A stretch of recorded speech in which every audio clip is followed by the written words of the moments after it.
At 3:07 p.m., the alerts started firing in clusters. First, the API error rate alarm triggered. Then the load balancer health checks failed. Within seconds, the Kubernetes node's dashboard began dropping to 0.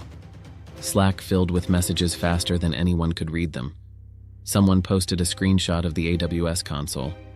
The entire production cluster was disappearing, nodes terminating, load balancer gone, security groups vanishing one by one. For a moment, nobody spoke in the incident channel. Then someone asked the question that made my stomach drop. Did someone run Terraform? Our production infrastructure lived entirely in AWS. Everything was managed through Terraform. VPC networking, EKS clusters, node groups, load balancers, IAM roles, and database infrastructure were all defined as infrastructure as code. The application itself ran on Kubernetes with around 150 pods across multiple namespaces. Services handled authentication, billing, and user profiles. Traffic averaged about 4,000 requests per second during peak hours. The cluster ran across 3 availability zones. The primary database was PostgreSQL on Amazon RDS with automated backups and multi-AZ replication. Redis handled session caching and Kafka handled asynchronous event processing. CI pipelines were built with GitHub Actions. Infrastructure changes went through pull requests, Terraform plan previews, and manual apply steps from a deployment runner. Monitoring came from Prometheus and Grafana inside the cluster, and Datadog for infrastructure metrics. Terraform state was stored remotely in an S3 backend with state locking through DynamoDB. At least that was the design. From the user perspective, the outage was immediate. Web pages stopped loading. Mobile apps returned network errors. Grafana dashboards went dark as Prometheus targets disappeared. Kubernetes nodes were terminating faster than autoscaling could respond. In the AWS console, we could literally watch resources being destroyed. The load balancer disappeared first. Then the EKS worker node group started terminating. Finally, the VPC security groups began vanishing. What made it even stranger was that CPU metrics were normal right before everything vanished. There was no traffic spike, no system overload.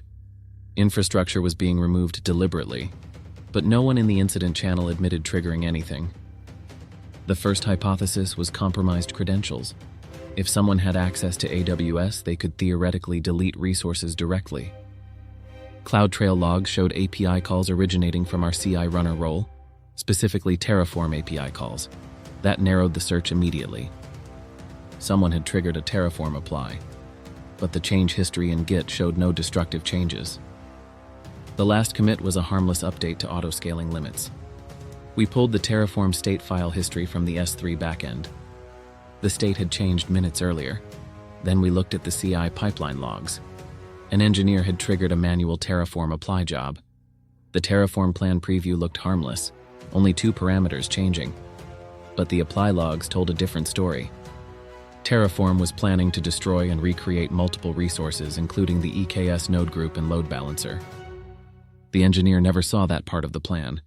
They only saw the top section showing autoscaling changes. The destructive section appeared later in the output. The root cause was a mismatch between the state file and actual infrastructure. Earlier that morning, someone had manually modified the load balancer configuration in AWS to test a routing change. That change was never committed back. As far as Terraform was concerned, the infrastructure no longer matched the declared configuration. It attempted to reconcile the difference. Because components were tightly coupled, Terraform cascaded the changes. Instead of adjusting limits, it began rebuilding everything. The engineer running the apply assumed the plan was safe because they focused on the top of the output rather than the full diff. The first step was to stop the apply job before it completed. Unfortunately, the load balancer and several node groups were already gone. At that point, we had 2 choices. Try to manually repair pieces of infrastructure or allow Terraform to complete the rebuild. We chose to let Terraform finish. The apply completed in roughly 10 minutes, recreating everything exactly as defined in code. Once the cluster returned, Kubernetes began scheduling pods automatically. Application containers pulled images and started gradually. We monitored service readiness carefully. API health checks began passing again. Error rates dropped rapidly. Total outage time was around 18 minutes before full recovery. What actually failed was not Terraform but our operational discipline. Manual changes in the AWS console introduced drift. Because those were never reconciled, Terraform interpreted them as resources to be replaced. Detection was weak because our CI pipeline only showed the beginning of the plan. Engineers had to expand the full output to see destructive actions. Organizationally, there was an informal culture of occasionally just fixing something quickly in the console, which bypassed the workflow. First, infrastructure managed by Terraform should never be modified manually in cloud consoles. Drift introduces unpredictable behavior. Second, Terraform plans should be fully reviewed before execution, especially sections showing destroy actions. Third, CI pipelines should highlight destructive changes clearly rather than burying them in long plan outputs. Fourth, drift detection tools should run regularly to identify configuration differences before apply operations. Fifth, production infrastructure changes should include peer review or approval steps even for seemingly minor updates. That afternoon reminded us that infrastructure as code only works if the code remains the single source of truth.